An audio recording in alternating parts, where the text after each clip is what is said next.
Ухаалаг утас гэх мэт орчин үеийн техник технологиуд хөгжихийн ирээр бидний өдөр тутмын амьдралын салшгүй нэг хэсэг болж зөвхөн томчууд гэлтгүй бага насны хүүхдүүдийн тогтмол хэрэглээ болжээ.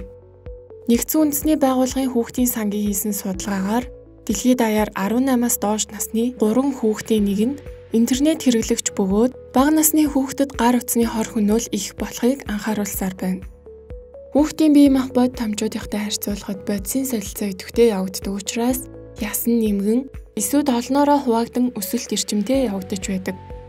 Судлаачид хүүхдийн тархины яс томчуудыг бодвол нэмгэн тул цахилгаан соронзон туяа амархан нэвтэрч орох боломжтой хэмээн үздэг байна.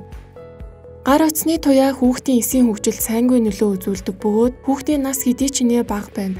Гар утасны туяа төдий ч нэ хортой нөлөө үзүүлдгийг судалгаагаар тогтоожээ.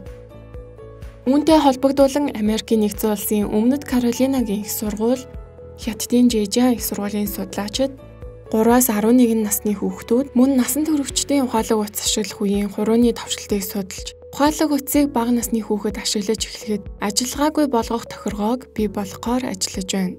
Бага насны хүүхдийн хурууны өндөг жижиг учраас дэлгэцдэр багахан хэсэгт хүрч товшдог.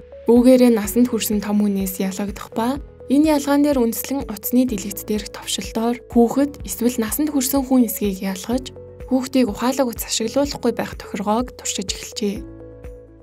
Уг ялгааг 3-аас 11 насны хүүхдүүд болон 22-оос 60 настай хүмүүс нэгэн энгийн аппликейшнийг хэрхэн ашиглаж буйг ажиглах замаар туршилт хийжээ.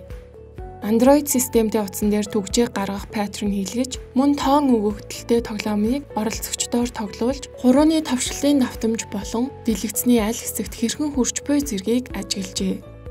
Туршилтын үр дүн хүний насыг тооцоолох алгоритм болгон туршихад оролцогч утасны дэлгэц дээр зөвхөн 8 удаа товшилт хийсний дараа оролцогчийн насыг 97% үнэн зөв тодорхойлсон байна.